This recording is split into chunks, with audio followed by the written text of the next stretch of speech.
a otro amigo, al doctor Isaac de Paz González, a quien agradezco siempre la amistad, su generosidad, eh, próximo ministro de la Suprema Corte de Justicia de la Nación. Si es que no lo descarrilan el proceso, no, no. Si es que no, si es que no, otros juececillos pretenden con estas resoluciones fatuas porriles, o sea, detener la mismísima Constitución, detener al Estado mexicano. O sea, la arrogancia es, digo, uno de los peores pecados. O sea, algo que ya está hecho, que ya va caminando, que ya no es nota, siguen en ese protagonismo, en ese afán de que los está conduciendo al ostracismo judicial. Vicente, ahorita que estaba pensando, digo, es un ostracismo judicial autoimpuesto de me cierro, ya no quiero nada, que todo esto arda, y quieren incluso, pues, quitarle la poca autoridad que le queda al Poder Judicial.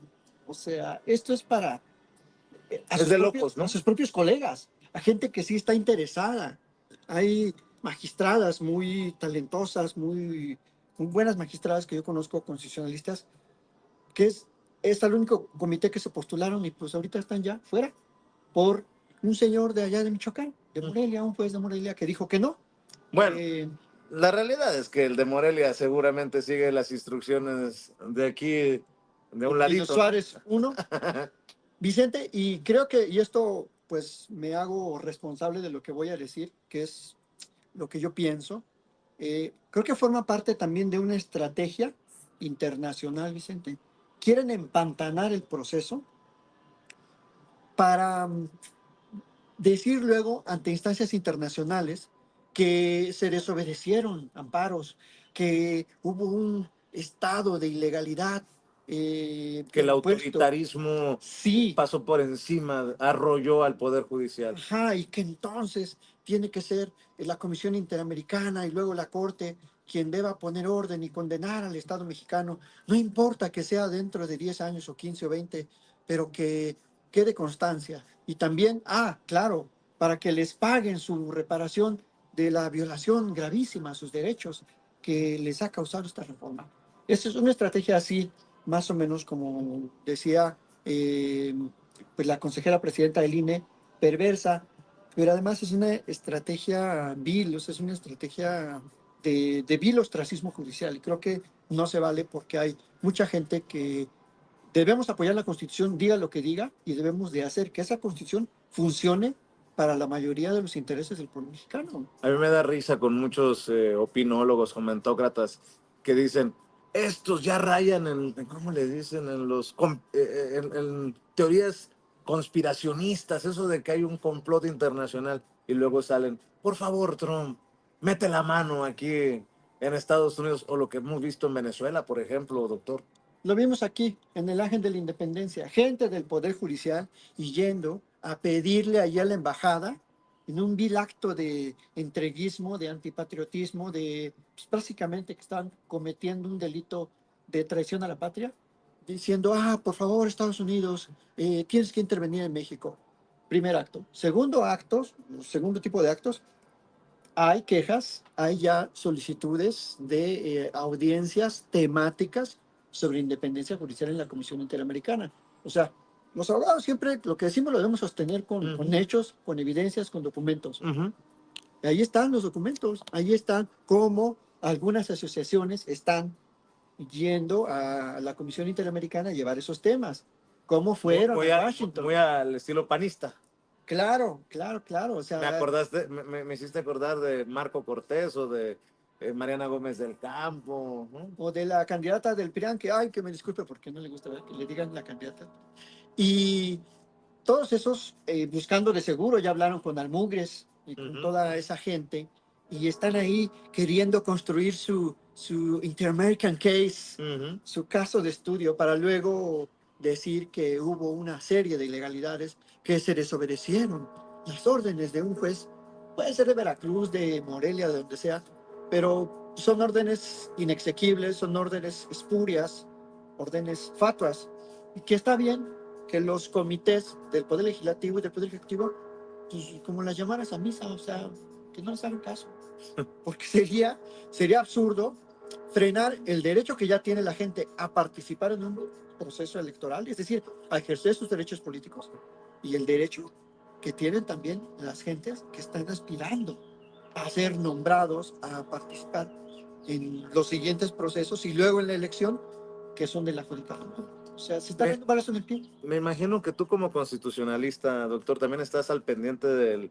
paquete de reformas que se viene, ¿no? Porque lo ha hablado la presidenta, ya lo han mencionado los coordinadores parlamentarios de Morena, tanto en la Cámara de Diputados como en el Senado. Y no sería poca cosa el paquete de reformas a la Constitución que se pretende, doctor. No es poca cosa, Vicente. Ya las 12 macro reformas, que no son 12, sino son muchas más, que se han aprobado, principalmente que se agrupan en 4 sectores que yo identifico en la Constitución: las reformas de derechos humanos, de los derechos de las mujeres, de igualdad sustantiva, la reforma de los pueblos originarios, que les da mucho más autonomía, moderniza esa autonomía malograda en el 2002 que medio el Congreso ahí les concedió en aquel tiempo con Fox, gracias a la presión del ejército zapatista, pero ahora abarca propiedad intelectual, telecomunicaciones de los pueblos, presupuesto, autonomía presupuestaria, y la reforma que tiene por objeto también retomar el control energético del Estado mexicano, porque ¿cómo vamos a creer que le dimos el control a las empresas extranjeras y éramos presa fácil del aumento de los precios, de cómo iban engullendo el mercado eléctrico a costa de lo que ellos nos llamaban consumidores, como si la energía fuera un bien como cualquier otro? La energía es algo muy importante. Nada funciona, esto no funcionaría. Todos los derechos funcionan con energía. La educación, el derecho al agua para bombear el agua, el derecho a la información, todo. Una primaria, imagínate que no hay luz. ¿Con qué prenden el proyector? ¿Con qué prenden las computadoras? O en las universidades. Entonces, es muy importante que se retome el control del sector energético, ahora en el nuevo artículo 27, el nuevo artículo 28 constitucional, en el 25. O sea, se está desmontando esa constitución neoliberal y está emergiendo como de las ruinas la constitución social. Y eso es algo que no están alcanzando a ver, sobre todo los derrotistas de la oposición, sus corifeos en los medios, no están alcanzando a ver que hay una nueva constitución. ¿Por qué? Porque hay un nuevo poder, y el poder eso va a hacer. El poder es para modificar las reglas, y modificarlas en este caso, y solo tiene sentido, a favor del pueblo. Entonces, esa es la nueva constitución que no están Una viendo. constitución tal vez más apegada al humanismo mexicano. Por supuesto, una constitución que reconoce las vulnerabilidades sociales. O sea, cuando yo, que tengo un familiar, Vicente, con discapacidad, nunca en sus 57 años el Estado mexicano la había volteado a ver.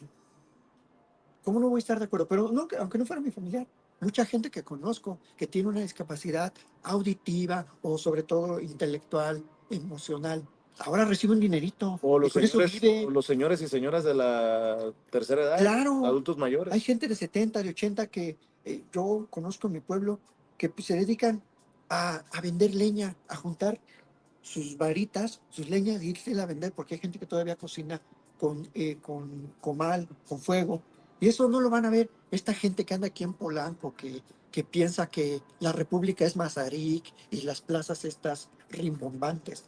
Por eso están en contra de los derechos de la gente pobre. Y por eso quienes estamos a favor de una nueva construcción social, tenemos que decir por qué sí funciona y por qué no es una cosa de demagogia social darle dinero a los pobres. Porque antes se le daba dinero a los ricos, básicamente, Fobaproa, exenciones, antes era entregarle todo a los ricos, ¿no? Y todavía sigue ahí una estructura neoliberal muy bien montada. Por eso digo que se está desmontando la Constitución, que no es del todo una nueva, pero está emergiendo con buenos pisos de este edificio que políticamente le han llamado la, la transformación, la El cuarta segundo transformación, piso. pero que es mucho más allá. Creo que tiene que emerger una nueva constitución social a favor del pueblo, y pues de ahí que quienes estamos interesados en ello, también estamos interesados en llegar a la Corte para que eso prevalezca, porque mira lo que están haciendo. Todavía en la sesión de hoy, el ministro Lainez insiste en que hubo violaciones al procedimiento legislativo, en la reforma judicial. O sea, ya no es tema, ya estamos en otro. La presidenta está anunciando una serie de programas para modernizar a México. Esto de los hubs, esto del nearshoring, esto de tener esa visión de futuro a corto, a mediano y a largo plazo, es lo que deben hacer los países. Y estos siguen ensimismados en que, ay, que no hay elecciones judiciales. Va a haber, le pese a quien le pese, como dices tú, ¿no? Y ojalá que en algún momento pueda decir yo, ese señor que aparece en pantalla, el honorable ministro, es amigo de Sin Censura y de su servidor. Querido Isaac, estamos al pendiente de lo que opinas también en redes sociales, de lo que haces. ¿Por qué no cerramos, al menos por esta ocasión, antes de correr a lo que tenemos que hacer con tus redes sociales?